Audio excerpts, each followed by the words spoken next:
Olá, meus amigos, amigas, internautas, sejam todos bem-vindos. Nós vamos dar continuidade ao estudo deste livro, Conferências Radiofônicas. Foi gravado, esse livro foi escrito, é uma transcrição das gravações que Caimar Schutel fez enquanto estava vivo. São transmissões através da rádio lá em Araraquara, da PR, está marcado aqui, só para nós confirmarmos, PRD4, Rádio Cultura de Araraquara. Esta conferência que nós estamos concluindo hoje, ela foi levada ao ar no dia 8 de outubro de 1936. Então vamos concluir, já que falamos dela no encontro anterior, e o Caimar diz o seguinte: na parábola do tesouro escondido, Jesus comparou o reino dos céus a um tesouro oculto num campo, que um homem achou e, movido por um grande gozo, uma grande satisfação, foi vender tudo o que possuía e comprou aquele campo. O homem tem resumido a sua tarefa na terra a procurar e achar tesouros. Para que o homem trabalha, se esforça e luta, a ponto de matar o seu semelhante? Para possuir tesouros. Jesus, aproveitando esse desígnio humano, comparou o reino dos céus a um tesouro escondido e incitou o homem a procurá-lo, visto ser ele imperecível e inacessível aos vermes e aos ladrões. Então, o reino dos céus, como ele comparou aqui, o ladrão não está nem aí, o verme também não. Então, por que não estão nem aí? Um ladrão hoje, no status quo, no estado em que ele está hoje, ele está preocupado em fazer o bem ou ele está preocupado em dilapidar o bem do próximo? Então, veja, ele vai querer saber do reino dos céus? Não. Ele não consegue enxergar além do nariz. Então, resultado. Por isso, Jesus comentou que um tesouro escondido é como o reino dos céus. São poucos aqueles que vão encontrar. Desde que se procure, desde que vá atrás, desde que realmente se dedique para isso. E ele continua dizendo aqui, Caimar, esse tesouro tem permanecido escondido devido a quê? A interesses inconfessáveis e bastardos. Como é que estamos hoje, dia 15 de março de 2016? Como é que está a população na Terra hoje? Está preocupada em amar a Deus e ao próximo como a ti mesmo? Ou como esses exemplos que nós estamos vendo aí dentro da nossa política, esse roubo deslavado, essa vontade, essa ganância insaciável de querer ter. Repito, caixão tem gavetinha, carro forte vai atrás para levar quando a gente abotou o pijama de madeira. Não, só os vermes é que vão nos comer. E aí vamos ficar do lado de lá, reclamando, achando como alguém está mexendo nas minhas coisas. Que coisa! Coisas materiais não se leva absolutamente nada. Por isso Cristo fala, os tesouros escondidos, aqueles que estão dentro de nós, a nossa origem. Deus está dentro de cada um de nós. Ele nos criou, mas nós fazemos questão de deixar isso tudo escondido. Narizinho empinado. Eu sou o dono da verdade, eu sou o dono do mundo, eu é que mando, eu é que faço. Mentira. Ninguém é dono de nada, ninguém sabe nada. Estamos no começo do aprendizado. De uma escala infinita, estamos no começo. Então veja o quanto nós temos que nos preocupar. E continua o Caibar dizendo, o Espiritismo veio nos mostrar, veio nos convidar a adquirir esse tesouro escondido. Veio nos demonstrar que ele constitui a melhor de todas as fortunas, porque é de posse permanente, efetiva, nem a morte vai nos separar dele. Veio nos dizer que somos imortais, que existe a imortalidade, que todas as aquisições com que enriquecemos o nosso espírito, todas as luzes com que o esclarecemos, são tesouros que nos felicitarão no futuro.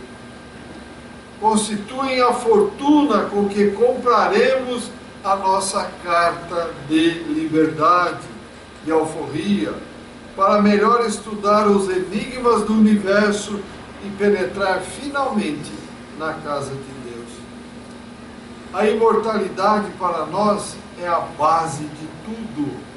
É por ela, através dela, que o mundo gira, os pássaros cantam, as feras rugem, os homens se movimentam e a luz se faz presente a todos.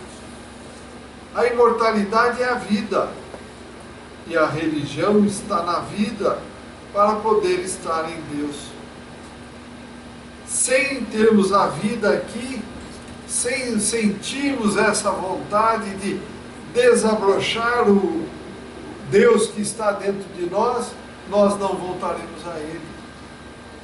Estamos a 10.000 reencarnações, cerca de 10.000 reencarnações já vividas no reino nominal. Em que estágio estamos, meus amigos? Estamos vendo em todos os lugares do planeta guerras, matando para falar, eu mando aqui, que esse pedaço aqui onde está aqui escrito fronteira é meu. Se vocês não obedecerem, eu mando matar. Matar o quê? É difícil, nós estamos num momento muito difícil. Por isso, nós temos que ficar muito atentos. Todos estão sendo chamados para descobrir esse tesouro escondido e dar de cada um de nós o melhor que temos no coração. E o que é que estamos dando? A imortalidade para nós é a base de tudo, vou repetir. É por ela que o mundo gira, os pássaros cantam, as feras rugem, os homens se movimentam e a luz se faz. A imortalidade é a vida, e a religião está na vida para poder estar em Deus. O Espiritismo é um fanal no meio das trevas, é uma luz no meio das trevas que nos cercam. É um farol que nos guia ao porto do salvamento. Só aqueles que lhe conhecem a luz é que podem avaliá-lo na sua grandeza incomparável. Todos aqueles que a prioristicamente, quer dizer, o Espiritismo já ataca sem análise profunda, curvaram-se diante dele os joelhos e bateram no peito o seu arrependimento. Lombroso, por exemplo, o grande criminalista italiano, após haver atacado impenitentemente o Espiritismo, numa carta que dirigiu ao professor Ciolfi, disse: estou confuso e pesaroso por haver combatido com tanta pertinácia os fatos espíritas. O sábio Chorovics, no dia em que abraçou o Espiritismo, escreveu: quando me recordo que me causava pasmo ante a coragem de William Crookes ao sustentar a realidade dos fenômenos e a aprovação que dei ao sorriso estúpido de seus colegas que negavam esses fatos, enrubesço de vergonha. Não é fácil, hein? Olha, só que são testemunhos fortíssimos. Professor Masucci, outra sumidade italiana, escreveu: fui obrigado a demolir todo o edifício de minhas ideias e observações filosóficas, às quais tinha consagrado toda a minha vida em face do fato espírita. O professor Diamitis, da Universidade de Nápoles, assim publicou o seu testemunho na imprensa italiana. Após diversas experiências com Eusápia Paladino, afirmo, sem reticências, a realidade dos fatos observados. E aí conclui Kaibar Schutel: devo terminar fazendo mais um apelo para que estudeis o Espiritismo. Todos devem estudar o Espiritismo. Os moços, para bem se orientarem e alcançarem uma velhice sábia e honrada. As crianças, para se equilibrarem numa inocência esclarecida pela verdade. E os velhos, porque o Espiritismo é a esperança daqueles que se aproximam da sepultura, é a porta aberta para uma existência mais bela, mais profícua, cheia de dotes e de esplendores. Então vejam, meus amigos, amigas internautas, não podemos simplesmente apontar o dedo e crucificar qualquer coisa que se nos apresenta, em especial o Espiritismo, porque isso não é criação de uma pessoa. O Espiritismo foi transmitido aos homens através de um laboratório espiritual. Kardec simplesmente pegou tudo isso que veio do mundo espiritual e elencou, codificou, colocou numa ordem tal que cada um de nós possa ler, entender, raciocinar e decidir o que fazer da nossa existência, se devemos ou não devemos fazer brotar o Deus que está aqui dentro de cada um de nós. Perguntas, comentários? Gostei aqui dessas conclusões que ele trouxe, desses sábios, dessas pessoas. Vejam, quanto mais nós vamos aprendendo, quanto mais nós vamos estudando, mais humilde nós vamos ficando, porque vai nos aproximando da realidade do universo, e o nosso nariz empinado vai se curvando, porque nós vamos vendo que tudo aquilo que nós construímos, como diz aqui, todo edifício de minhas ideias e observações filosóficas, das quais eu tinha consagrado toda a vida, ruíram em face dos fatos espíritas. Então temos que tomar cuidado. Temos que discutir, sim, mas sempre usando a lógica e a razão.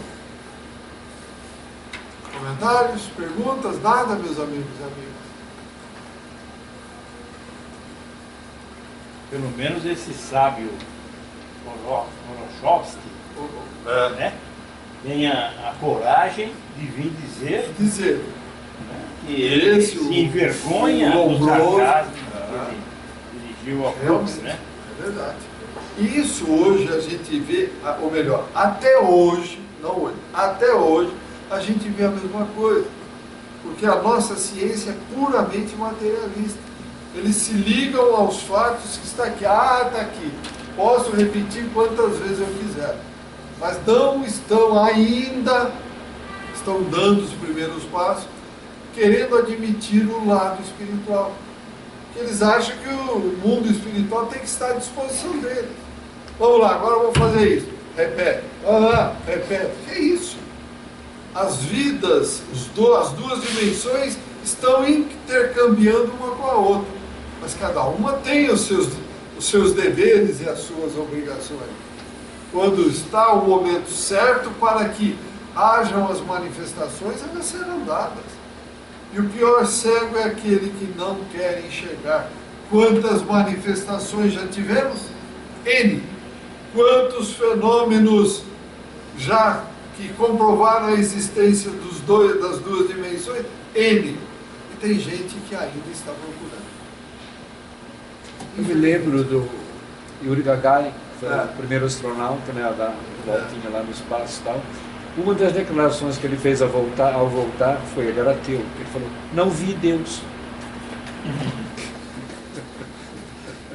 Sabe por que ele não viu Deus? Porque ele estava procurando um Deus igual a você, igual a mim, igual ao Bebi. Ele não pensou Deus, a entidade suprema, causa primária de tudo que existe no universo. Ele precisa, como a maioria das pessoas, ver um Deus ali, à semelhança de um homem, de uma mulher. Aí ele vai acreditar, oh, esse é Deus, o super-homem, o super-poderoso, a super-mulher. Foi todo preparado dentro de um mundo altamente tecnológico, o tempo todo, né? Altamente científico, né? Onde essas questões não entravam. Tudo está convergindo para isso. Vamos chegar, é questão de tempo. Mais um pouco nós estaremos lá. Certo? Então vamos abrir agora a quinta conferência. Foi realizada no dia 21 de outubro de 1936. Caibar começa falando sobre a rocha da revelação. Então vamos devagar, discutindo os pedaços aqui para nós podermos entender bem. Diz ele, existe um trecho no Evangelho de Mateus, capítulo 10º, versículo 27, que repete, assim, uma das recomendações de Jesus Cristo. O que eu vos digo às escuras, dizei-o às claras, e o que se vos digo ao ouvido, proclamai aos eirados. Então, muito prazer me dá o cumprimento desse preceito. Subir às alturas e entrar pelo telhado dos vossos lares, para levar às vossas almas a palavra da redenção, e acender nos vossos corações a lâmpada sagrada da fé, que consola e vivifica. Nós chegamos aos últimos tempos das grandes provações. A humanidade passa por uma crise acentuada de perturbações e desvarios. 1936. Vejam vocês. Por acaso hoje nós não temos perturbações e desvarios? E o único meio de nos resguardarmos do mal que acabrunha e dizima os povos é nos abrigar sob as vastas ramagens da árvore da vida que Deus, em seus sábios desígnios, fez plantar para refúgio de todos aqueles que buscam observar os seus mandamentos. Entretanto, diz Caibar Schuster, entretanto, meus ouvintes, é preciso não nos esquecermos que o nosso planeta tem já passado por temerosas crises, 1936, que são sempre resolvidas pelos poderes superiores. Estamos falando dos poderes legislativo, executivo e judiciário, nós estamos falando dos poderes divinos. Todas as vezes que a humanidade titubeia e paralisa a sua ascensão, Deus envia ao mundo os missionários do espaço, que constituem a igreja triunfante sob a direção de Jesus Cristo, e a crise se resolve por um influxo divino.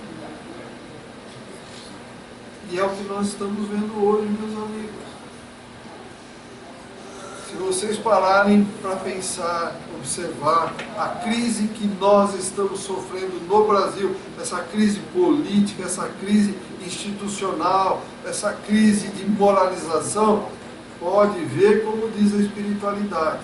Nós vamos revolver toda a lama putrefacta para que ela seja retirada de onde ela está. Aí, vocês estão vendo que está vindo tudo para fora. alguma coisa vai ser feita. Vocês querem mais do que essa passeata que ocorreu domingo, pacífica, a maior passeata reivindicatória de uma população? Gente, nunca teve isso na história do Brasil. Foi pacífica, não houve problema. Continuando. A revelação é a base fundamental do progresso humano, tanto na ciência, como nas artes, na filosofia, como na religião. A revelação é o ponto de fluência, é o motor maravilhoso que nos faz caminhar para as alturas, de progresso em progresso, de luz em luz, para as amplas clarinadas do bem e da verdade. A revelação abrange todos os ciclos da evolução humana, do começo por toda a eternidade. Ab início, como está aqui em latim, do começo, ad eterno, por toda a humanidade. Então vejam, nós precisamos fazer com que essa caminhada nossa não seja tão lenta como está. Está muito lenta. Repeti, falei há pouco, vou repetir, cerca de 10.000 reencarnações aqui. E o que nós crescemos? Estamos matando o nosso irmão? Estamos espoliando o nosso irmão? Não ajudamos, viramos o rosto quando vemos alguém necessitado? Soltamos uma bomba? Criamos armas para eliminação em massa? Gente, olha a ideia para defender um risco chamado fronteira. Já pensou se Deus falasse, bom, nesse risco aqui eu vou dar o sol e vou dar o ar. Para o risco de lá eu não vou dar nem o sol e nem o ar. O que aconteceria? Deus não tem isso. Ele nos ama igualmente. Mas nós estamos difíceis de aprender. Continuando. Nada há no mundo que o homem tivesse inventado com a sua própria cabeça. Nossa, inventei isso. Que inventou nada? Ele se dedicou, recebeu a inspiração do mundo espiritual para que aquilo fosse avante. Eu criei. Você conseguiu, com a sua dedicação, receber, canalizar todas as influências daquele assunto para que você desenvolvesse. Veja a tua responsabilidade. A quem muito for dado, deste muito será cobrado. Eu inventei, você não inventou nada. Você recebeu porque você estava se dedicando a isso. Mas você vai ter que responder por tudo isso. E assim com todas as experiências nossas.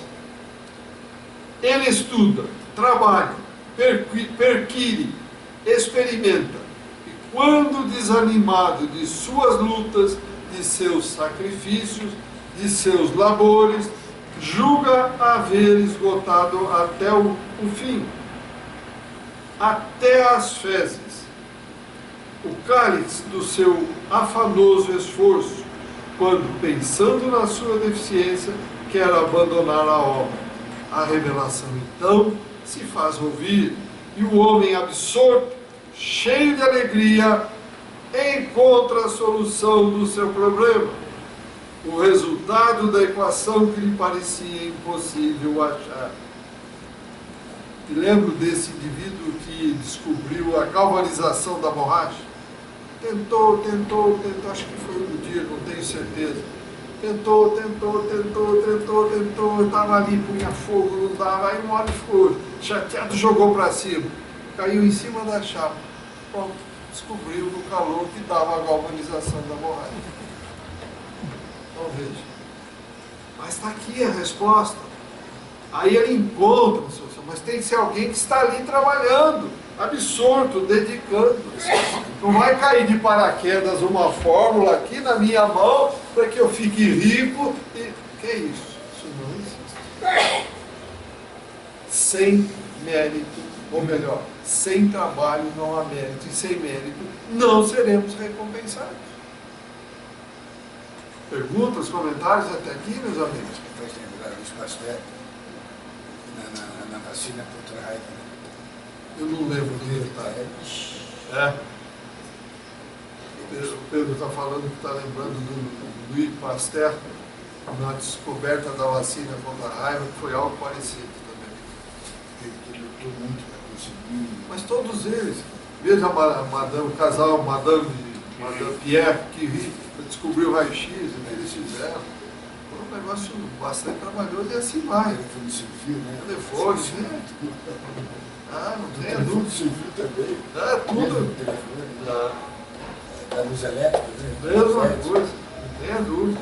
Santos Dumont, coitado, ficou decepcionado pelo uso dos aviões. Então, Para que o ser quando humano descobriram usou? logo, lá, começaram a jogar bomba. Percebe a cabeça do ser humano? Uma lâmina no chão, como se diz, um gilete no chão. Estamos no nível do chão aí. Agora eu vou descobrir, não sei o quê, eu vou dominar o mundo. Vou dominar o mundo. Teve um louco que quis, né? Onde é que ele está, o louco que quis? Onde é que ele está? Eu imagino, Ô, Maida, esses grandes cientistas que fizeram grandes descobertas, ou grandes inventores, parece que eles já nascem com o espírito voltado para a iluminação. Será que não? Ele já vem, Um talento já traz iluminado, as tendências instintivas. de outras vivências. Einstein, pelo amor de Deus, que espírito. Newton sempre fez. Newton usava chapéu. Toda vez que falava a Deus, ele tirava o chapéu e abaixava a cabeça.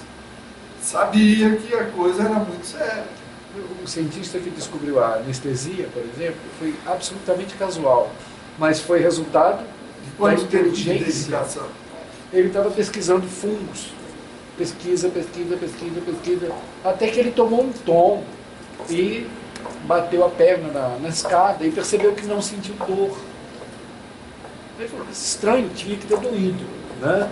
Aí ele percebeu que era a emanação dos fungos, o que ele respirava enquanto pesquisava, era o anestésico que ele tanto procurava. Pronto, está aí. Tá. Mas ele trabalhou. Mas ele teve o pingo, O insight né? está aqui. Por que não doeu a minha perna? Tinha que ter doído, né? Isso é para ele. Se fosse isso com você ou comigo, ia passar batido. Que bom que não doeu. Ia passar batido. Mas foi com ele porque ele estava pesquisando. E é assim que vem no mundo espiritual. Não cai nada de paraquedas. Não tem paraquedas. Tem esforço, pelo menos, né? Tem que ter esforço. Tem que ter esforço. Sem esforço não tem mérito. Isso é um caixa de chuva, assim. Chuva, bênçãos de Deus, né?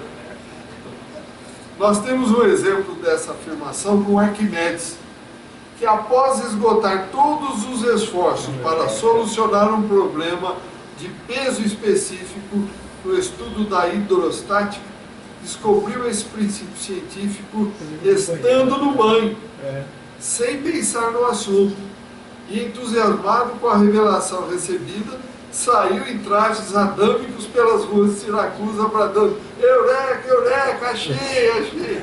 Então veja, por quê? Porque ele estava desenvolvendo isso. Foi ele porque ele estava ligado. Ou vocês acham que quando nós dormimos, desliga tudo? Ao contrário, a vida continua. Vamos em frente, trabalhando, porque nós, o espírito, nós, a alma, dona do corpo, não vê a hora de deixar o corpo quietinho, porque isso é uma prisão, e cai fora. Nós morremos toda noite e não sabemos. Isso é a morte, caímos fora. E aquele que está ligado aqui nas coisas, eu sou o grande agiota, estou ligado aqui. Para onde eu vou? Quando eu durmo? Vou lá junto dos agiotas, aqueles que querem prejudicar e tirar dinheiro. Eu sou uma pessoa que estou fazendo bem. Eu vou usar a fim se atrai, é a lei do universo. Por isso que o André Luiz diz, 3/4 partes da humanidade quando dorme vão para onde? Se ligam às coisas materiais. Não é brincadeira, gente. Nós estamos aqui para ficar ligados às coisas materiais, mas insistimos. É lamentável isso. Continuando então. Evoquemos esses homens ilustres que sulcaram o nosso planeta, o nosso orbe, e enriqueceram as nossas almas, como Cristóvão Colombo, Miguel Ângelo, Buffon, Leibniz, Newton, Pascal, Linneu, Kepler, Wallace, Lombroso, Richer, etc. Todos aqueles que se acham contados no número dos príncipes da inteligência. E procuremos saber se não foi o lume sagrado da revelação que os fez memoráveis entre os povos, distinguidos entre os seus contemporâneos. Todos os grandes homens têm recebido a revelação do além. Sócrates dizia ter um gênio que o assistia e o inspirava. Goethe vivia nas fontes do invisível após as suas relações com Lavater e a senhora Clettenborn. Dante Alighieri só via o esplendor da luz eterna pelos olhos de sua Beatriz, morta. Virgílio bebeu da água da revelação quando escreveu a sua Égloga Messiânica. Pitágoras penetrava no invisível com o auxílio de fenomenó. Deve ter sido o que é, não sei, saberiam dizer, em algum livro, com o auxílio de fenomenó, não sei o que é. Tasso escreveu, vê depois, pesquiso no próximo encontro eu digo o que é. Tasso escreveu o seu poema Renaud por inspiração de Aristo.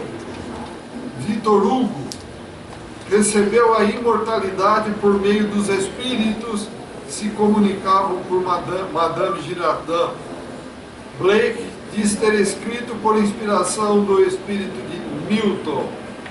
E longe iríamos se evocando esses gênios, tivéssemos de enumerá-los um a um, para numa assembleia solene nos confirmarem o que já disseram sobre a revelação que obtiveram na sua passagem pela terra. A revelação é a luz que os nossos superiores fazem vibrar nas nossas almas para nos esclarecerem e orientarem. Algum comentário? Alguma dúvida? Algum adendo a tudo isso que nós falamos? Gostaria de ouvi-los.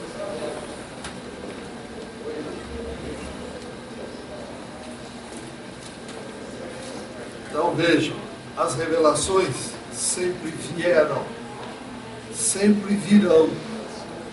E quem é que vai estar apto a receber as revelações? Aqueles que se preparam para isso. Ah, eu quero agora ver um espírito aí na minha frente materializar. Você se preparou para isso? Não. Nós só conseguiremos ver os espíritos se nós efetivamente espiritualizarmos a matéria. Materializar o mundo espiritual do jeito que nós somos, mas não tira o cavalo da chuva, como se diz aí na gíria. Não tem como fazer. Então nós temos que nos preparar. Aí receberemos as revelações. Cristo falou há pouco, ele disse aqui: o tesouro escondido está dentro de nós, nós temos que pôr isso para fora. Tudo que nos acontece está conosco, é de dentro para fora. Fora para dentro é consequência daquilo que nós estamos dando para o universo. Comentários, perguntas, meus amigos? Nada? Está tudo bem? Então eu agradeço a todos e digo que no próximo encontro nós vamos dar continuidade nesse mesmo capítulo. Muito obrigado então a todos, saúde, paz e até o próximo encontro. Obrigado, internauta.